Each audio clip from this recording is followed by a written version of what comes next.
selamat sore semuanya. Hari ini aku akan menceritakan sebuah kisah horor. Cie.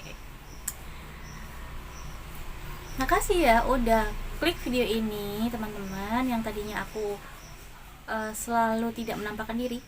Hari ini aku menampakkan diriku sendiri di sini. Semoga kalian gak bosan ya sama cerita-cerita aku. Hari ini hal yang berbeda ya Beb. Aku akan menceritakan tentang kisah horor. Tapi ini bukan kisah aku sih, bukan kisah aku. Aku hanya menceritakan aja ya. Semoga kalian suka.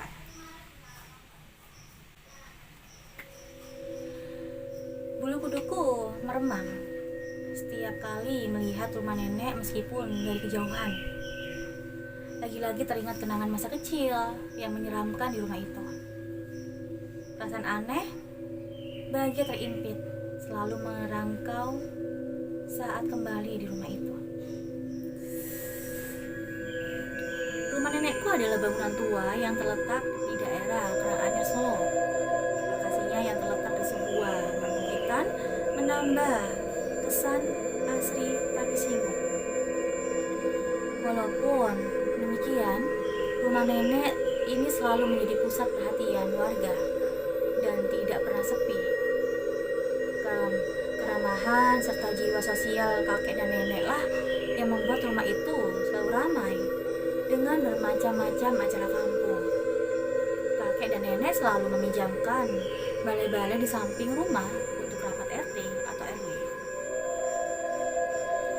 Kegiatan Karang Taruna, praktek KKN, universitas-universitas di luar kota, dan lainnya sebagai sekuler. Kakekku yang namanya rumah harus semarak biar tidak dihuni makhluk-makhluk yang tersesat atau sesat. Nenek adalah pribadi yang hangat dan sangat menyayangi keluarganya. Dulu sewaktu aku kecil, nenek selalu memanjakanku sampai mama sering protes. Dan nenek hanya berkata, "Halah, awakmu gak tahu dimanja wae." Sekarang dengan keberadaan adikku, nenek tidak lagi memanjakanku. Sejak kakek meninggal 7 tahun yang lalu, papa dan mama sengaja melakukan kunjungan rutin agar kakek tidak kesepian di rumah besar itu. Nenek tidak pernah mengeluh, tapi kami sekeluarga memahami ada kesunyian yang beku di matanya. Sekalipun nenek selalu berusaha ceria di telepon dan di hadapan kami, tapi rasanya kesedihan yang hinggap di hatinya semakin berat dari tahun ke tahun. Jika teringat kenangan bersama kakek dan nenek waktu itu, semua terasa sangat menyenangkan.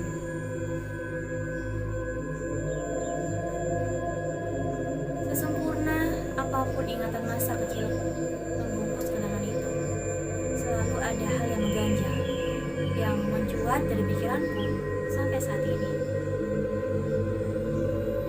Siapakah wanita yang selalu bersenandung aneh di meja rias kamar tamu nenek? Hei, ngapain kamu ngelamun kayak gitu? Maghrib gini tuh harusnya fokus nak, tegur mama dengan gaya centilnya. Iya nih, anak perawan kok hobinya ngelamun. Buruan turun ye, ambil barang-barang dan temenin adik kamu ke kamar kecil. Timpal papa tak kalah isengnya.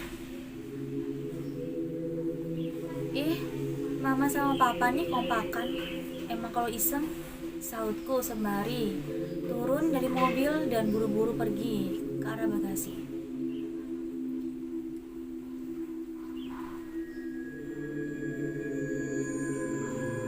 Ayas, oh iya, kebelet pipis. Ayo. Renge adikku yang masih berusia 5 tahun sambil mengetuk-ngetuk kaca jendela mobil. Iya deh, ayo gandeng kakak, ajakku. Kami masuk rumah dengan menenteng barang-barang dan oleh-oleh untuk nenek. Mereka menyambut kami dengan hangat. Bok Darmi berlari-lari dari arah dapur dan langsung menyambut barang bawaan kami.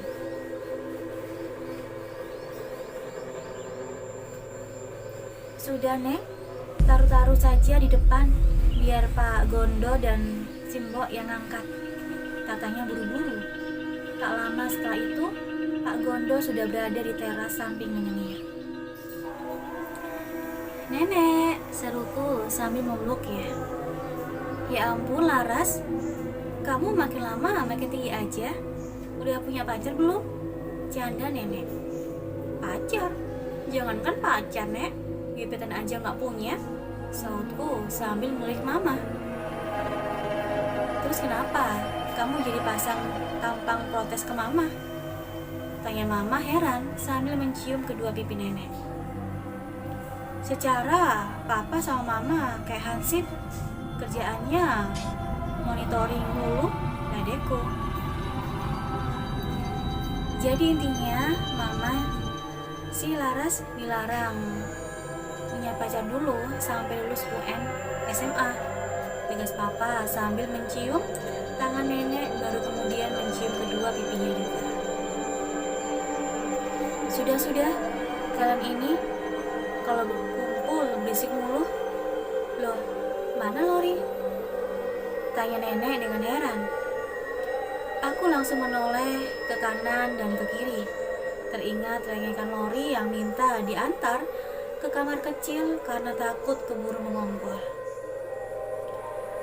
Lori, Dek, kamu di mana, Dek? Seluruhku sambil menghambur ke dalam rumah. Dep, langkahku melambat saat aku Yaris melintasi kamar tamu yang berada di seberang ruang keluarga. Letak perabotannya masih sama, hanya beberapa barang saja yang diganti. Nenek memutuskan mengganti barang-barang kesukaan kakek agar tidak sering teringat dengannya. Ruang keluarga nenek terletak di sebelah kanan dan kamar tamu itu di sebelah kiri. Untuk ke arah dapur dan kamar mandi, aku harus melintasi kamar tamu dan menuju lorong pendek di depannya. Timbul keinginan untuk menoleh ke kamar tamu. Aku langsung melonjak dan refleks berteriak. Ah! Kenapa Laras? Papa dan Mama menyerbu masuk ke dalam rumah, diikuti nenek, Mbok Darmi, dan Pak Gondo. Ayas, ayo ompol, kata Lori sambil mewek karena risih pantatnya basah. Jantung Laras mau copot rasanya. Pas noleh ke kamar, langsung ada bayangan Lori mantul di kaca rias itu. Sautku lemas sambil memegang dada. Ah, kamu ini selalu ada-ada saja Laras, protes papa sambil menjintak kepalaku. Simbok, tolong bersihkan ya. Barang-barang Laras dan Lori langsung dimasukkan ke kamar. Dan barang bapak di kamar atas, kata nenek mencairkan ketegangan. Aku memasuki kamar dengan hati-hati dan melihat ke sekeliling ruangan. Kulepas celana Lori dan menggandengnya keluar. Jadi, Laras tidur sini, Nek? Tanya aku ragu-ragu. Iya, memang ada kamar lagi selain ini di sini. Goda nenek. Kenapa Laras nggak di atas saja? Sama Lori. Kelupuh. Kamu ini gak pengertian Siti sama orang tuamu. Sehari-hari mereka kerja buat kehidupan kamu sama adikmu. Sekali butuh quality time, tolong ya. Goda nenek sambil mencubit pipi kecilku. Hahaha, mama ini ada-ada saja. Udah tahu pula istilah quality time, canda mamaku. Iya terserah ah, ayo Lori cebok. Ku gendong adik semata wayangku dan langsung masuk ke kamar mandi di ujung lorong. Pada pukul 7 malam, kami sudah berkumpul lagi di meja makan. Setelah mandi, Lori langsung disuapi mama dan terlelap di kamar. Jujur, badanku agak capek dan sudah tidak bisa fokus dengan obrolan di meja makan. Aku menguap nasiku sambil membalas chat dari rekan-rekanku di Solo. Satu kali suap, satu kali balas. Nenek mengajak kami ke ruang keluarga. Pintu kamar tamu tersingkap dan kulihat Lori tidur begitu nyenyak. Suara nenek, papa, dan mamaku bercengkrama dengan asiknya, melebur menjadi satu dengan suara TV yang lama-lama terdengar sangat jauh. Saking nyenyaknya, aku jatuh tertidur di sofa. Ongkang-ongkang belung kangkang, ongkang-ongkang belung kangkang. Ayo ndelok yuyu kangkang, ongkang-ongkang yuyu kangkang, ongkang-ongkang yuyu kangkang. Ayo numpak yuyu kangkang. Iya bu. Terdengar suara papa yang mukanya masih terlihat jauh, lebih muda menyanyikan lagu permainan semasa kecilku. Keluargaku menyebut lagu itu dengan istilah ongkang-ongkang. Permainan ini dilakukan dengan cara papa tidur di lantai dan melipat kakinya ke atas hingga terlihat seolah-olah papa duduk di kursi yang jauh. Kemudian aku didudukkan dengan dada menghadap tulang keringnya dan area pantat ditahan oleh punggung kakinya. Lalu papa melakukan gerakan kaki naik turun dan gerakan dada badannya seperti sedang melakukan sit up sambil menyanyikan lagu tersebut. Di bait terakhir penyanyian, papa akan menambahkan 2 kali sentakan dan saat lagu selesai ditutup dengan kata wo. Aku dijatuhkan ke perutnya seolah-olah tergelincir turun. Tapi tangan papa masih memegangi pinggangku agar aku tidak benar-benar tergelincir. Sekali lagi papa melantunkan lagu itu. Pada bait pertama yang dinyanyikan papa, saking girangnya aku tertawa dan mengonggakkan kepalaku ke belakang. Aku berhenti tertawa ketika papa masih terus asik menyanyi dan aku masih mendongakkan kepala ke belakang. Wanita itu berhenti menyisir rambutnya dan tersenyum ke arahku. Masih tidak yakin dengan apa yang kulihat, aku tetap mendongakkan kepala ke belakang dan berharap salah lihat.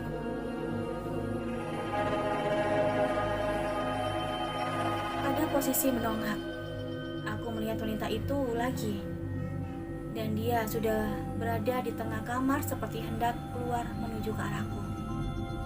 Aku mulai panik. Papa masih terus menyanyi. Aku tersadar aku sedang terjebak di mimpi buruk, ingatan janggal masa kecilku. Mimpi ini terus berlanjut.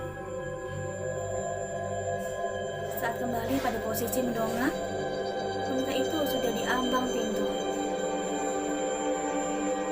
Pintu kamar tamu yang tersenyum sangat lebar dan ganjil padaku.